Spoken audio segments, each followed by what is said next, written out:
ദൈവത്തിൻ്റെ ഏറ്റവും പ്രിയമുള്ളവരെ, അവിടുത്തെ സമാധാനം ഞാൻ ആശംസിക്കുന്നു.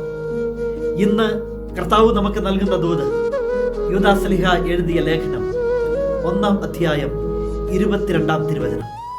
ചഞ്ചലചിത്തരോട് അനുകമ്പ കാണിക്കുവിൻ. അനുകമ്പ ഒരു പുണ്യമാണ്, ഒരു നന്മയാണ്. ആ നന്മ നമ്മിൽ ഉണ്ട് എങ്കിൽ അത് പ്രകടിപ്പിക്കണം. ചഞ്ചലചിത്തരോട് അനുകമ്പ കാണിക്കുവിൻ. വല്ലാതെ അങ്ങ് വേപതുവിലായിപ്പോയ ഒരുപാട് മനുഷ്യരുണ്ട്.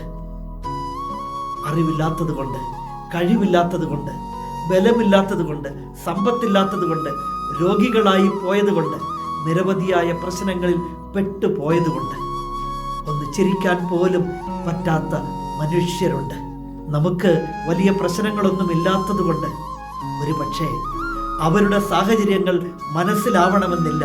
എങ്കിലും അങ്ങനെയുള്ളവരോട് അനുകമ്പ കാണിക്കണം. ഒരു മന്ദഹാസം കൊണ്ടെങ്കിലും, ഒരു നല്ല വാക്കുകൊണ്ടെങ്കിലും, ഒരു നല്ല പ്രവൃത്തി കൊണ്ടെങ്കിലും അതവരെ പിടിച്ചു നിർത്തും.